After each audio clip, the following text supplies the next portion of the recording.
27वीं बरसी पर मुख्यमंत्री पुष्कर सिंह धामी मसूरी के शहीद स्थल पहुंचे। गोलीकांड में वीर गति को प्राप्त हुए आंदोलनकारियों को दी श्रद्धांजलि।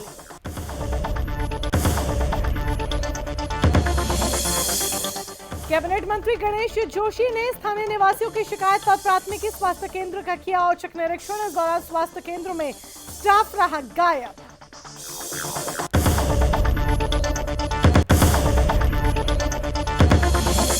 कोटद्वार में आयोजित कार्यक्रम में पूर्व मुख्यमंत्री तीरथ सिंह रावत ने की शिरकत। बीजेपी के कार्यकर्ताओं को पूर्व सीएम ने किया सम्मानित।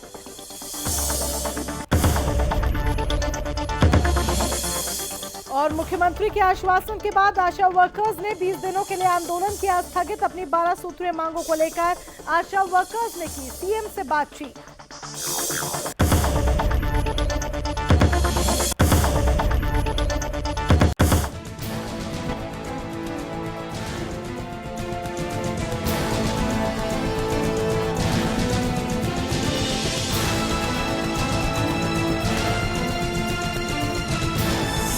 आप देख रहे हैं सुदर्शन न्यूज। नमस्कार, आप देख रहे हैं उत्तराखंड विशेष और मैं हूं आपके साथ मोनिका ग्रुबराय। शुरुआत इस वक्त की बड़ी खबर के साथ कर लेते हैं। इस वक्त की बड़ी खबर उत्तराखंड से जुड़ी। आपको बता दें कि 4 सितंबर को जनता मिलन कार्यक्रम आयोजित किया जाएगा, यानी कि 2 दिन के बाद, 1 दिन के बाद आप कह सकते हैं, क्योंकि आज 2 तारीख है, 4 तारीख को ये आयोजन होना है। 1 दिन के बाद ये कार्यक्रम होगा। कार्यक्रम में सीएम पुष्कर सिंह धामी शामिल होंगे, जहां वो जनता से सीधा संवाद करेंगे, जनता के साथ मुलाकात करेंगे, उनकी समस्याएं सुनेंगे और फिर उनकी समस्याओं का निराकरण करेंगे। कार्यक्रम में सीएम पुष्कर सिंह धामी शामिल होंगे, जिसको लेकर तैयारियां की जा रही हैं। 4 सितंबर की तारीख तय की गई है जब ये जनता मिलन कार्यक्रम आयोजित किया जाएगा। इस वक्त की बड़ी खबर आपको बता रहे हैं, सीएम आवास के जनता दर्शन हॉल में इस कार्यक्रम का आयोजन होगा, जहां तमाम लोग अपनी फरियाद लेकर मुख्यमंत्री के समक्ष हाजिर होंगे और मुख्यमंत्री उनकी फरियाद सुनकर उनकी तमाम समस्याओं का निस्तारण करेंगे। इस वक्त की बड़ी खबर आपके सामने, 4 सितंबर को जनता मिलन कार्यक्रम आयोजन।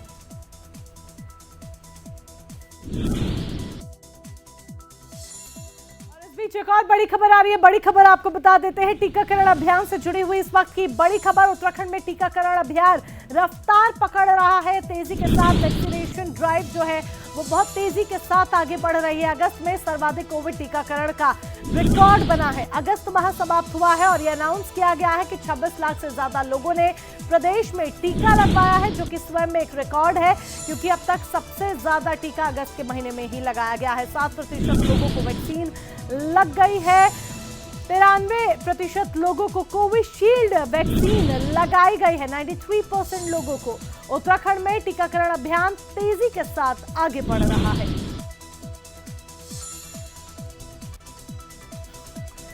और एक और बड़ी खबर आपको बता देते हैं। लगातार उत्तराखंड से जुड़ी इस वक्त की बड़ी खबर आप तक पहुंचा रहे हैं। मौसम विभाग की तरफ से अलर्ट जारी किया गया है। मौसम को देखते हुए प्रदेश में तेज गर्जना के साथ बारिश के आसार जताए जा रहे हैं। यही एक बड़ी वजह है कि येलो अलर्ट मौसम विभाग की तरफ से जारी किया गया है। साथ ही आकाशीय बिजली गिरने की भी संभावना जताई जा रही है। जमकर बारिश हो सकती है, तेज बादल गरज हो सकते हैं और इंद्रदेव की जो ये कृपा बरसेगी, इसको लेकर लोगों में कहीं ना कहीं थोड़ी सी घबराहट जरूर है, क्योंकि उत्तराखंड में जब इंद्रदेव की कृपा बरसती है तो ये देखना जरूरी होता है कि इंद्रदेव की कृपा कितनी देर की है, क्योंकि जरा सी बारिश उत्तराखंड में किस तरीके से तबाही मचा देती है ये हम सभी जानते हैं। उत्तराखंड में सड़कों का क्या हाल है और किस तरीके से जो पूरा स्ट्रक्चर है उत्तराखंड का, उसकी वजह से, पहाड़ों की वजह से जरा सी बारिश लोगों के लिए आफत बन जाती है। यही एक बड़ी वजह है कि सतर्क रहने के लिए लोगों को कहा गया है और येलो अलर्ट जारी किया गया है मौसम विभाग की तरफ से।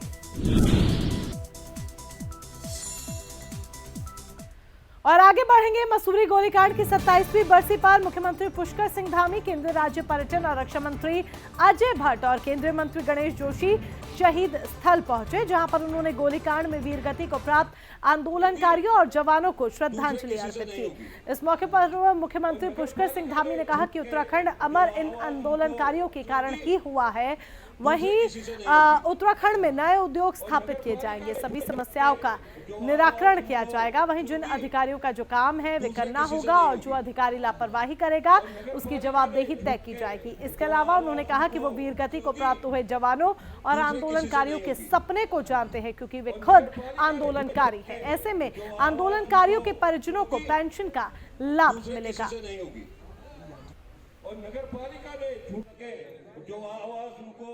हम अपने शहीदों के ऋण से कभी उऋण हो ही नहीं सकते हैं और प्रभु से प्रार्थना है जब तक हमारी सांसें रहें तब तक हम हमेशा श्रद्धांजलि में इसी तरह से आते रहें और जो शहीदों का संकल्प था, जिस वजह से उन्होंने शहादत दी, उसको पूरा करने में तन मन धन हम लगा सकें और अपने को न्यौछावर कर सकें।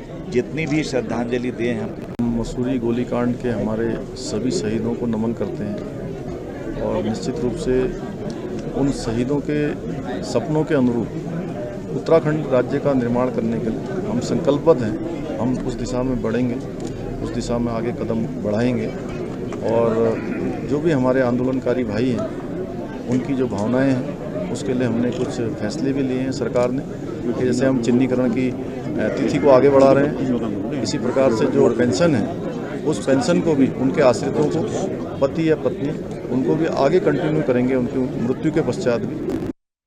मसूरी के शहीद स्थल पर वीरगति को प्राप्त हुए जवानों के परिजनों ने ऐतराज जताया है। उन्होंने कहा कि पुलिस और प्रशासन की विफलता साफ तौर पर दिख रही है। मसूरी गोलीकांड शहीद स्थल पर आयोजित होने वाले विधानसभा से पहले प्रदर्शनकारी किस तरीके से शहीद स्थल पर पहुंचे ये आप खुद देख सकते हैं, लेकिन यह अपने आप में एक बड़ा सवाल भी है। उन्होंने कहा कि पुलिस और प्रशासन की तरफ से मसूरी गोलीकांड की बरसी के अवसर पर मसूरी को छावनी के रूप में बदल दिया जाता है, जो कि दुर्भाग्यपूर्ण है। हम चले जाएंगे क्या हम चले? मसूरी का इतिहास है 94 के सिवाय कभी कोई जरा सा किसी ने। खबर एक कोटद्वार से है, जहां पर एक कार्यक्रम का आयोजन किया गया जिसमें पूर्व मुख्यमंत्री तीरथ सिंह रावत ने शिरकत की और बीजेपी के कार्यकर्ताओं को सम्मानित किया। वहीं इस मौके पर पूर्व मुख्यमंत्री तीरथ सिंह रावत ने कहा कि ये कार्यक्रम उन लोगों के सम्मान में था जिन लोगों ने पार्टी को जनसंघ के समय से लेकर अब तक सींचा है। बीजेपी को पहले शहरों की पार्टी कहा जाता था, लेकिन अब कार्यकर्ताओं की मेहनत से बीजेपी पार्टी की पहुंच देश के हर गांव और शहर में है। तो ऐसे में कार्यकर्ताओं के परिजनों को सम्मानित किया गया है।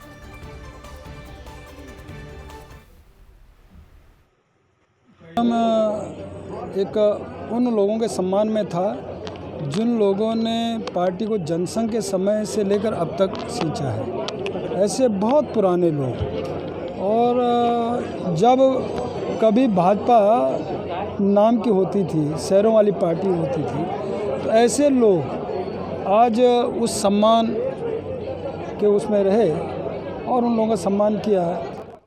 सितारगंज में कांग्रेस पार्टी के प्रदेश कार्यकारी अध्यक्ष तिलकराज बेहड़ के नेतृत्व में 4 दर्जन से अधिक महिला और पुरुषों ने कांग्रेस पार्टी की सदस्यता ली। साथ ही सभी कांग्रेस पार्टी में शामिल हुए कार्यकर्ताओं का तिलकराज बेहड़ समेत वरिष्ठ कार्यकर्ताओं ने स्वागत किया। वहीं कांग्रेस पार्टी के प्रदेश कार्यकारी अध्यक्ष ने कांग्रेस के कार्यकर्ताओं के साथ बैठक की और आगामी 3 सितंबर को होने वाली कांग्रेस पार्टी की परिवर्तन यात्रा को सफल बनाने के लिए पार्टी कार्यकर्ताओं से अपील करते हुए कहा कि सभी कार्यकर्ता ज्यादा से ज्यादा परिवर्तन यात्रा में शामिल होकर इस कांग्रेस पार्टी की परिवर्तन यात्रा को सफल बनाने में अपना सहयोग करें।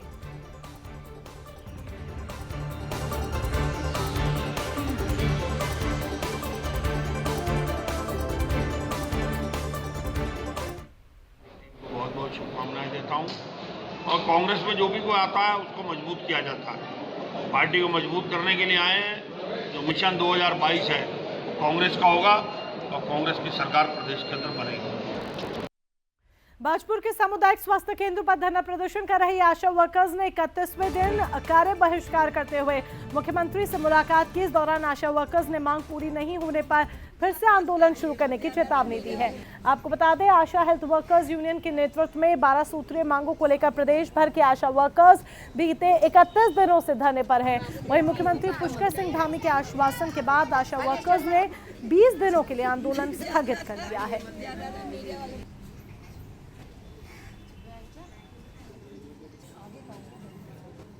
ये है कि कल हम लोग जो है खटीमा कूच के लिए गए हुए थे। हम लोग, हमें रास्ते में ही पुलिस ने रोक दिया था और एक हमारी जो है 7 सदस्यीय कमेटी मुख्यमंत्री धामी जी से मिली थी जाकर के। उन्होंने आश्वासन दिया है कि 20 दिन के अंदर हम आपकी मांगों को पूरा करेंगे और हम लोगों ने उनके आश्वासन को स्वीकार किया है। हड़ताल अभी हमारी जारी है, परंतु हमने हड़ताल को स्थगित किया है, ना कि हड़ताल तोड़ी है।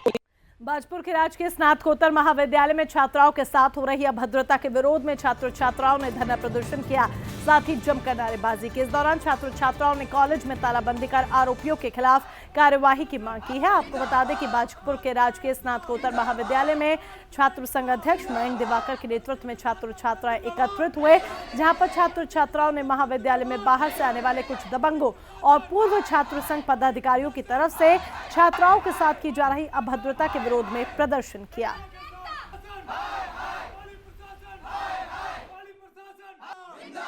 ये जो कॉलेज में छात्राओं के साथ अभद्रता हो रही है, ये बहुत टाइम से चली आ रही है। ये तो ये कहिए कि जब से मेरा सत्र चालू है तब से मैंने किसी बाहरी प्रवेश को आने नहीं दिया है, जिसके कारण आज तक कभी ऐसा सुनने में नहीं आया था। मगर कल मैं जब बच्चों के काम करा रहा था तो ऑफिस में ऐसी बातें चल रही थी लोगों को लेकर के। पहली बात तो कॉलेज स्टाफ ही हमारा सारा इन लोगों से मिला हुआ है। भैया मैं कल कॉलेज आई थी तो फिर मेरे को लड़के कमेंट पास कर रहे थे, अरे बड़े घर की लड़की आ गई। और फिर मैं लड़कियों की फाइल जमा करा रही थी, टीचर ने मेरे से अभद्रता से बात करी, तो फिर मैं प्रिंसिपल मैम के ऑफिस गई। प्रिंसिपल मैम के ऑफिस जाने के बाद वहाँ पे लड़के बैठे हुए थे, उनकी जो भी बात हो रही थी मेरे को नहीं पता। उसके बाद मैंने उनसे बोला कि सर लड़कियों की फाइल नहीं जमा हो पा रही है, तो फिर मैम कह रही हैं तुम मुझे मत सिखाओ कैसे काम होता है। भैया अगर हमारी कॉलेज की लड़कियों का काम नहीं होगा तो फिर कौन करेगा। आगे बढ़ते हैं। उत्तराखंड सरकार में गन्ना और श्रम सचिव हरबंस सिंह चुघ बाजपुर के चीनी मिल पहुंचे, जहां पर उन्होंने चीनी मिल का निरीक्षण किया। इस दौरान उन्होंने चीनी मिल के मरम्मत के कामों के धीमी गति से चलने और व्यवस्थाओं पर नाराजगी व्यक्त की। प्रदेश सरकार की तरफ से उत्तराखंड की चीनी मिलों को समय से शुरू कराने के लिए अधिकारियों को निर्देश दिए गए हैं। इसी के चलते बीते दिनों उत्तराखंड शुगर्स के एमडी उदयराज सिंह ने चीनी मिल का निरीक्षण किया था। साथ ही उन्होंने चीनी मिल की बदहाल स्थिति को भी दुरुस्त कराने के लिए अधिकारियों को निर्देश दिए। देखिए, मेरे इस भ्रमण का जो केंद्र बिंदु तो था सितारगंज चीनी मिल, जो पिछले 4 साल से बंद पड़ी हुई है। तो माननीय मुख्यमंत्री जी के निर्देश हैं कि उसे हर हाल में चलाना है हमें नवंबर में। तो मैंने सबसे पहले वहाँ का भ्रमण किया है, और चूँकि हमारे लिए सारी चीनी मिलों को चलाना एक महत्वपूर्ण है और समय पर चलाना, तो कल मैंने किच्छा का भ्रमण किया, आज मैंने बाजपुर का किया, इसके बाद नादेही भी जाना है। अगर आपको पर्वतारोहण और साहसिक गतिविधियों में दिलचस्पी है और आप भी ऊंचे ऊंचे बर्फीली चोटियों के बीच क्रेवास के ऊपर सीढ़ी के सहारे पार करने का अनुभव लेना चाहते हैं, तो इसके लिए आपको बर्फीली चोटियों में जाने की जरूरत नहीं होगी, बल्कि इसके लिए आप नेहरू पर्वतारोहण संस्थान में भवन के अंदर म्यूजियम में बने क्रेवास के ऊपर से चलकर इस अनुभव को प्राप्त कर सकते हैं। इसके अलावा इस म्यूजियम में 3D ऑडियो और विजुअल के साथ आप पर्वतारोहण समेत चारों धामों और पहाड़ की संस्कृति से भी रूबरू हो सकते हैं। एक खास रिपोर्ट देखें।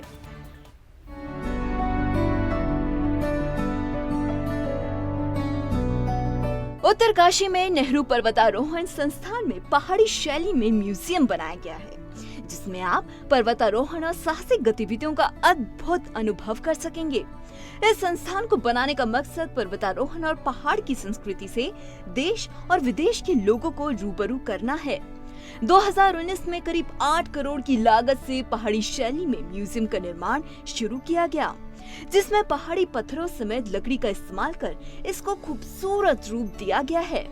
संग्रहालय के अध्यक्ष डॉक्टर विशाल रंजन का कहना है कि ये उत्तर भारत का पहला म्यूजियम होगा जहां पर पर्वतारोहण से जुड़ी बारीकियों को 3D ऑडियो और विजुअलाइजेशन के साथ दिखाया गया। ये सब इस म्यूजियम में जीवन दिखता है। इसके अलावा यहाँ क्रेवास को पार करने का अनुभव भी लिया जा सकता है। और मैं समझता हूँ उत्तर भारत में इस प्रकार के संग्रहालय शायद नहीं है जो माउंटेनियरिंग और एडवेंचर्स को के लिए ही बनाया गया हो। और ये मल्टीपर्पज़ एक म्यूज़ियम है जिसका निर्माण 2019 में आरंभ किया गया था और वर्तमान में इसका निर्माण कार्य पूरा हो चुका है। और जो संग्रहालय बनाने का जो मेन मकसद ये था कि जो गढ़वाल की लुप्तप्राय जो एक आर्किटेक्चरल वैल्यू थी उसको रिवाइव करना था। इसलिए आप देखेंगे कि पूरा म्यूज़ियम का जो बिल्डिंग है उसको एक गढ़वाल का आर्किटेक्चरल पॉइंट ऑफ व्यू से डेवलप किया गया, जिसमें पत्थर और लकड़ी का यूज़ किया जाता था। इस म्यूजियम में पहाड़ की संस्कृति, पारंपरिक शैली, जीवन शैली समेत चारों धामों का जीवंत रूप देखने को मिलता है। वहीं पहाड़ की जीवन शैली के रंग भी संग्रहालय में देखने को मिलेंगे। वहीं ये नेहरू पर्वतारोहण के साथ ही जनपद के पर्यटन के लिए एक मील का पत्थर साबित हो सकता है। Bureau report, Sudarshan news.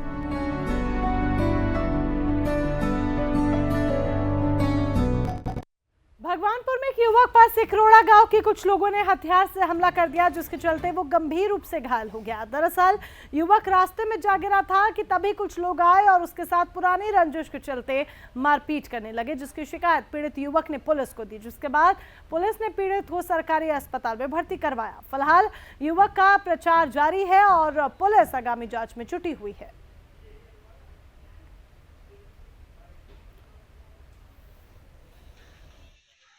वाला है जी, मेरा नाम मुकर्रम है, लड़का मौसम का जी। मेरे साथ में मामला ऐसा हुआ जी, मैं इधर से हल्दियोर की तरफ से जा रहा था, तो बीच में एक बंदा रोक के कहने लगा ये कौन है जी। एक मेरे पीछे बैठा था साथ में, तो उसने कहा कि यो जी फतेहपुर का, आगे से बुलाओ। मैं उनके पास चला गया, गाड़ी के पास खड़ा रहा जी। तो उन्होंने कुछ नहीं पूछा, कोई बिना नहीं कुछ नहीं जी, मारपीट कर दी तुरंत। चल मुँह से भी खून आया, मेरे नाक से भी खून आया, मैं बेहोश होकर गिर गया।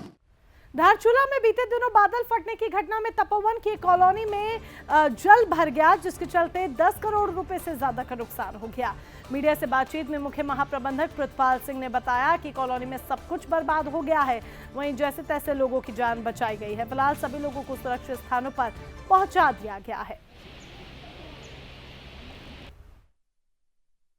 तो अचानक कालीगंगा रिवर में वाटर लेवल बहुत ज़्यादा बढ़ गया और बढ़ने के बाद तुरंत सभी लोगों को सुरक्षित स्थान पर पहुंचाया गया, लेकिन वाटर लेवल जो है वो सडनली करीब सभी बिल्डिंगों के दूसरी मंजिल के ऊपर तक पहुंच गया और उसमें किसी की डेथ तो नहीं हुई है, लेकिन सामान की बहुत ज़्यादा हानि हुई है।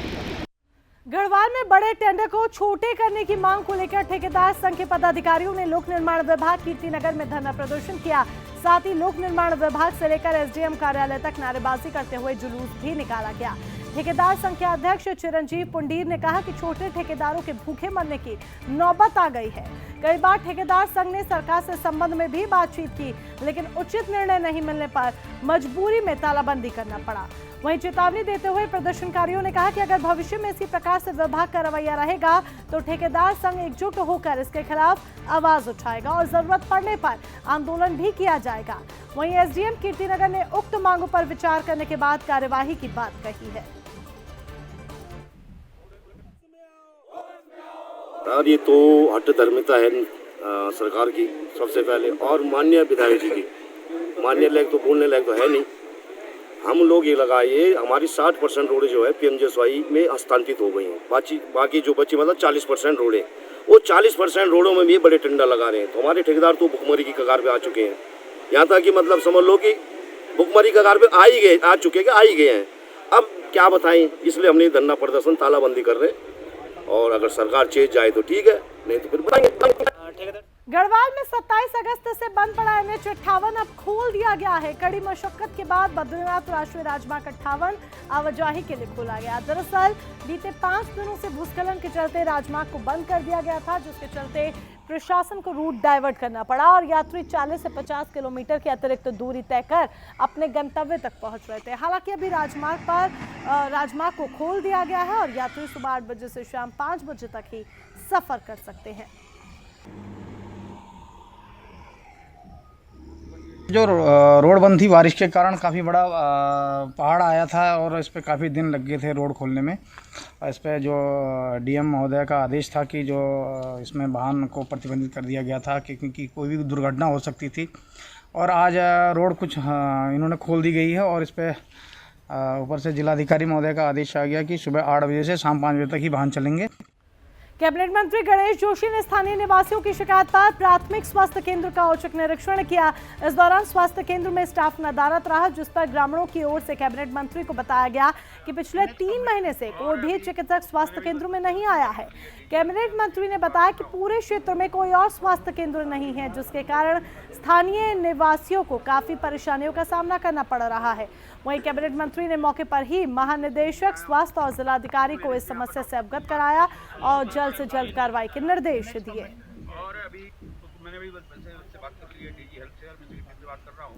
आगामी 2022 के विधानसभा चुनाव को लेकर कांग्रेस एक्शन मोड में है। नरेंद्र नगर स्थित धमांदा लाज में विधानसभा की मौजूदा ज्वलंत समस्याओं पर चर्चा हुई। साथ ही क्षेत्र की समस्याओं से संबंधित सूची तैयार की गई है ताकि 2022 के विधानसभा चुनाव में घोषणा पत्र समस्याओं के अनुरूप बनाया जा सके और समस्याओं के निदान की कार्रवाई प्राथमिकता के आधार पर की जा सके। वहीं मौके पर मौजूद लक्ष्मी राणा ने उम्मीद जताई कि कांग्रेस की तरफ से बढ़ते जनता का रुझान देखकर 2022 में कांग्रेस सत्तारूढ़ होगी और प्रदेश में रुके हुए विकास के पहिए को रफ्तार दी जाएगी। 200 से ऊपर चले गया तो लोग आज दर दर परेशान हो रहे हैं। युवाओं का समस्या है, महिलाओं की समस्या है, सरकारी कर्मचारी परेशान है, मैंने हर तरफ त्राईमाम मचा हुआ है। कांग्रेस सरकार में आएगी तो ये सारी त्राईमाम दूर करेगी और लोगों की समस्या का निदान करेगी और हम लगातार प्रत्येक विधानसभा वार, क्योंकि प्रदेश की समस्या अलग होती है और विधानसभा की समस्या अलग होती है। ऋषिकेश के विस्थापित क्षेत्र में बन रही अवैध इमारतें कोर्ट के आदेशों को ठेंगा दिखा रही हैं। विस्थापित क्षेत्र में कई इमारतें ऐसी भी हैं जिनमें सील की कार्यवाही होने के बाद भी धड़ल्ले से वहां काम चल रहा है। बन रही अवैध इमारतों के विरोध में स्थानीय लोगों ने मोर्चा खोल दिया है और अधिकारियों पर हल्ला बोल कर दिया। MDDA के अधिकारी भी मौके पर पहुंचे और बन रही अवैध बिल्डिंग को सील कर दिया।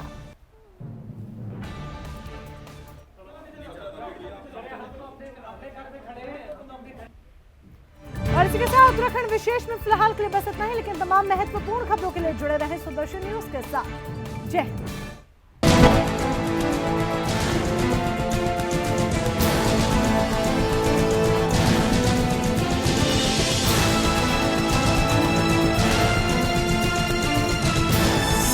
आप देख रहे हैं सुदर्शन न्यूज।